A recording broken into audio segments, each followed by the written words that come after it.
This is geometry class, but we are working on an algebra review. Today we'll be factoring trinomials where the a value is 1. Now what is an a value? When we look at a quadratic, we typically see and we identify the different parts as ax squared plus bx plus c. This would be a quadratic. It would produce a parabola. The a value is the coefficient in front of the x squared. For today's purposes, you'll see that there's never a number sitting in front. In some of our homework questions, you might have a number there, but we pull out the GCF. So you would divide it out of every term. Now, there are more than one way to handle several of these questions. Today, we're going to be building a process that's going to help us in the future. It might seem a little silly to do now, but we're getting some exposure to it. This is not necessarily my favorite process, but it's called the box method. All right, so if we take this box,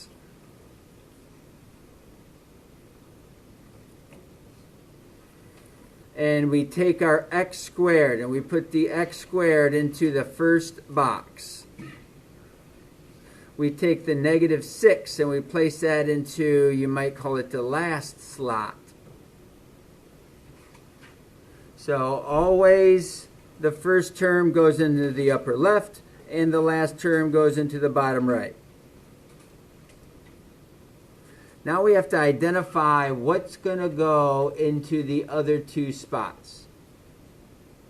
Some of us might be able to do this in our heads. Some of us will need to write it down. And there'll be at least two different methods I'll show you for helping to calculate what these numbers are. We're looking for two numbers that are going to multiply to be negative 6. And they're going to add to be 1. The b value is 1. There's no value there, but it would be considered 1. So I like to use what we call a sum and product table. We want two numbers that multiply, so that's called the product. Two numbers that multiply to be negative 6, so I put the negative 6 in that slot. And I need two numbers that add, which is a sum, with two numbers that add to be 1. Now, if we think about the numbers that add to be 1, there's actually an infinite number of ways to add to be 1. But there's a limited number of ways to multiply to be negative 6. Negative 1 and 6, that multiplies to be negative 6. Negative 2 and 3, that multiplies to be negative 6. And those are the only ways. Now, some people may say, well, what about negative 6 and positive 1? Or negative 3 and positive 2? Those would produce negative 6, which is just fine for us if we want to write those down also. But notice that if the larger number is negative right now, when you add them together, you're going to get a negative answer. So I knew before doing the problem that my larger number had to be positive if I'm going to add them together to get a positive. It's a positive 1 for your sum. So I was ruling these out automatically because I knew that they would add to be a negative. This one adds to be 1, this one adds to be 5, so of course that's the values we want. Now if we're using this box method, we would take the negative 2 and we're going to call it negative 2x. We'll take the 3 and we'll call it 3x. Because we want the negative 2x and we want the positive x to add together to give us 1. So now we're going to do our factoring. What can we factor out of that bottom row? What number goes into negative 2x and also goes into negative 6? Negative 2. Negative 2. What value goes into x squared and also into 3x? Just x. Okay, so we factor it out of each row, and we also factor it out of each column. So what value divides into x squared? X squared is made up of x times x. Negative 2x is made up of a negative 2 times an x. They both have an x in it, so that's what I can factor out. Out of my last column, what number divides into 3 and also divides into negative 6? 3 goes into 3, and 3 goes into 6. And there we're done. The answer is x minus 2, x plus 3. And we factored it apart. Now, some people may recognize that there's perhaps a little quicker way to finish off this factoring rather than completing the box, but the boxes might help us in the future also. Okay, so we're developing the skills of using the box right now, even when the numbers are a little bit easy. Let's go ahead and try the next one. You could start with the box, and you divide that box up into 4 units.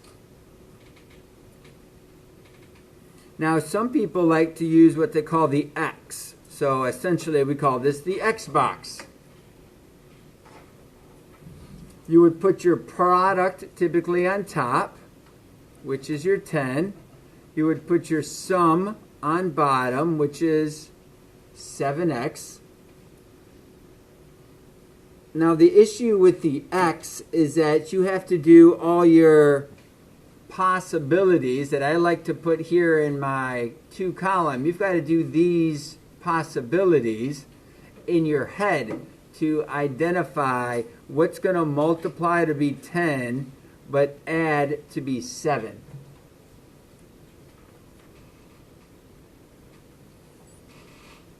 Wait, couldn't you still make the column though? You could definitely make the 2 column.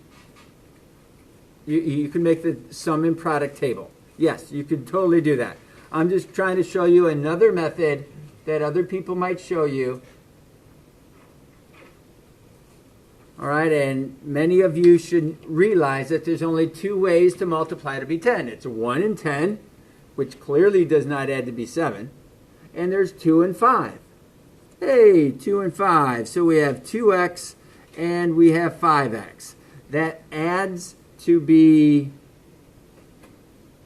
7x, and the 2 and the 5 are going to multiply to be 10. So we're going to put the 2x in that location and the 5x in that location. It doesn't matter which one got the 2 and which one got the 5. You can switch those 2. That's up to you. The first location always has the x squared, and the last slot always has the 10. So now we've set up our box. In the future, this might be very helpful. But we factor out what we can, and that's going to be a 2. We factor out what we can, and that's going to be an x. Factor out what you can out of the first column. They both have an x in it, so we're going to factor out an x. What number divides into 5 and also divides into 10? It's going to be a 5. 5 goes into 5, 5 goes into 10. Right now it might seem a little simple, like, hey, isn't it always the number right next to it? It's not always that. These are just kind of clean, simple problems that it's making it seem that way. So we're done. This is x positive 2, and this is x positive 5. We factored apart our trinomial. In a little bit, we'll talk about how to multiply those back together to produce what we started with. Here's our last one.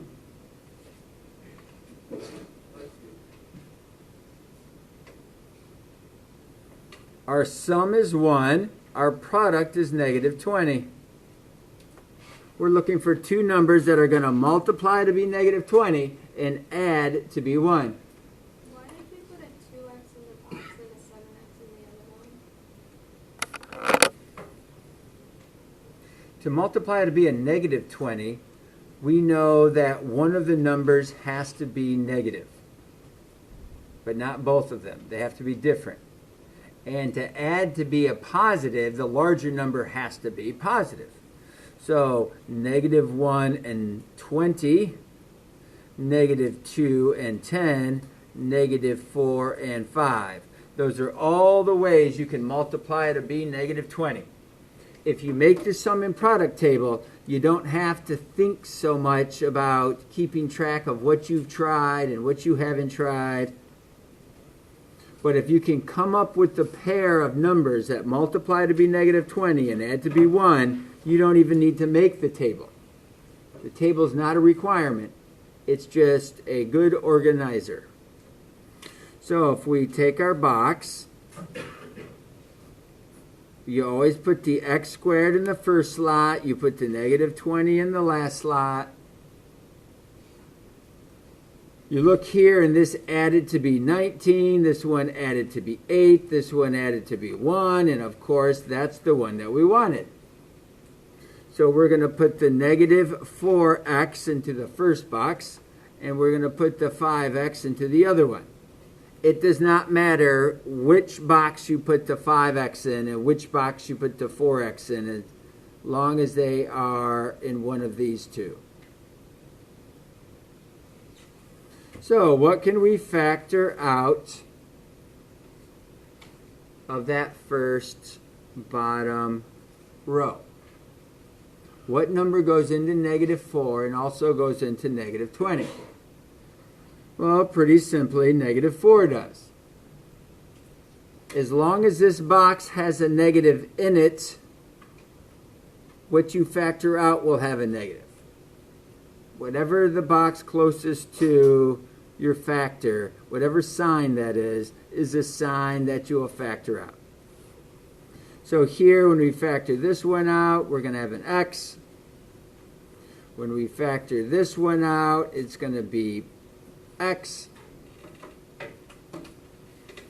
And when we factor this one out, it's going to be 5. So we have x minus 4 and x plus 5. So after you practice a few, we'll talk a little bit about a shortcut, which some of you may have picked up by this point. You go ahead and try the next 4 questions in the practice. Okay, here are some answers for you to check on.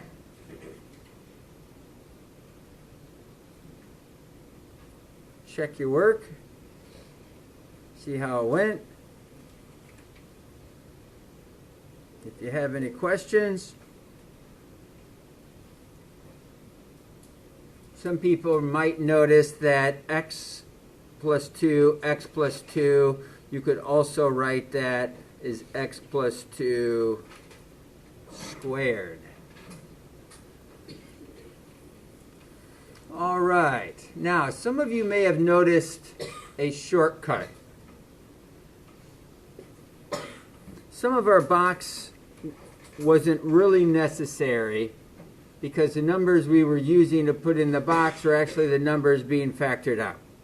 Let's take a look. If we have negative 18 and negative 3, let me point this out to you. That up here in our table we notice negative 3 and 3. We put them into our box and then we factored out what we could, and look what the answers were. Negative 2 and 3. Here we figured out positive 2 and positive 5, so we had a positive 2 and a positive 5. Here we figured out a negative 4 and a 5, and our final answers were negative 4 and a 5. It works every time, as long as the leading coefficient is a 1. Tomorrow we're going to have the a value not be a 1, and this box method is one of the methods that can be very helpful. So if you make your table and you focus on what are the numbers that multiply to be negative 18, the larger number has to be negative. So 1 and negative 18, 2 and negative 9, 3 and negative 6. Those are all the different ways you can multiply to be negative 18. This one here is the only one that adds to be negative 3. So your answer is x plus 3, x minus 6.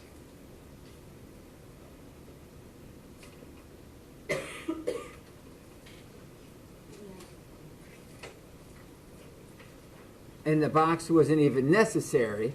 Once we had our table, figured out our values, you could bring them right down. What multiplies to be 2 and adds to be 3?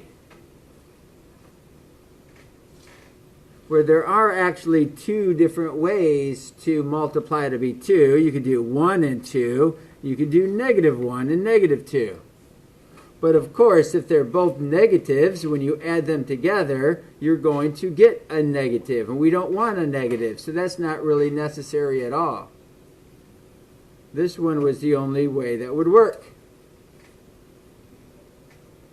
So if you think this in your mind and can figure it out, that's great. And you can put it right into the two sets of parentheses. These are called binomials because they have two parts to them. They have an x and a positive 1, or they have an x and a positive 2.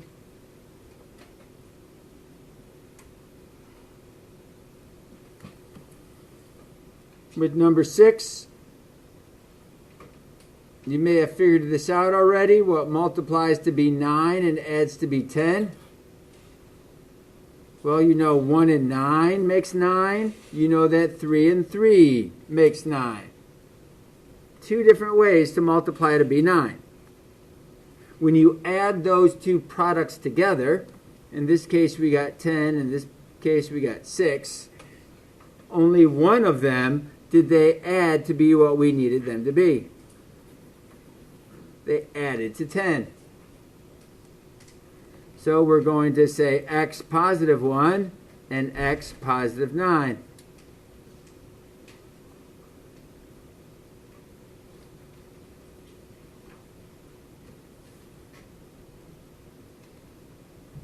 Now this one, there's a little something interesting about this one. What multiplies to be 20 and adds to be 1?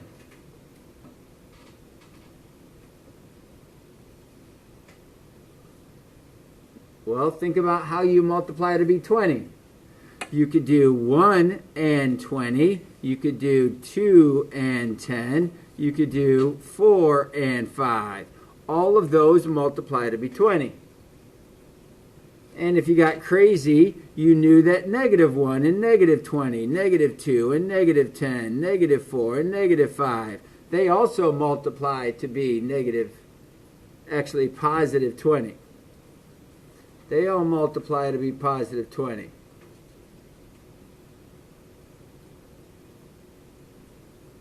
Now, what we notice here is that this adds to 21 and 12 and 9. This is negative 21, negative 12, negative 9. None of them add to be 1. I haven't forgotten anything. Those are all the possibilities.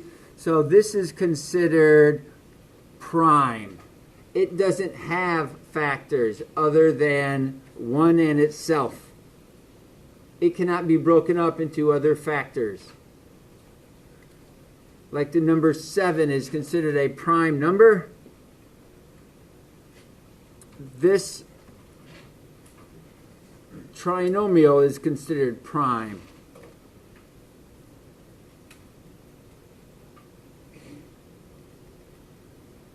It's not factorable. That's what the prime means. You cannot factor it. You cannot find two numbers that multiply to be 20 that add to be 1. So we call that prime. All right, you go ahead and try your other 4 questions. Answers. Here we are. Different ways, really the only way to multiply to be this trinomial. We factor that apart to become this.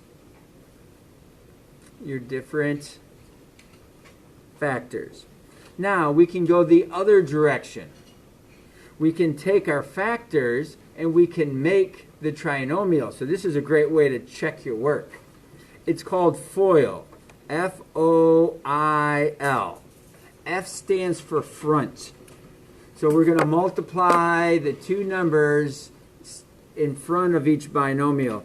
So the x and the x are the two numbers that are starting that, and that becomes x squared. X times negative 3 makes negative 3x.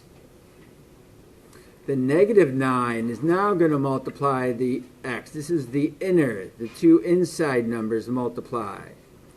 And then the two last numbers of the binomials multiply, which would be positive 27. So after collecting like terms, we notice it's actually 12. That those two binomials multiply to be x squared minus 12x plus 27. X squared plus 5x plus 4x plus 20. And then we can finish up our last one, multiplying the x's together, multiplying the x times the negative 4, 5 times the x, and 5 times the 4. And there's factoring.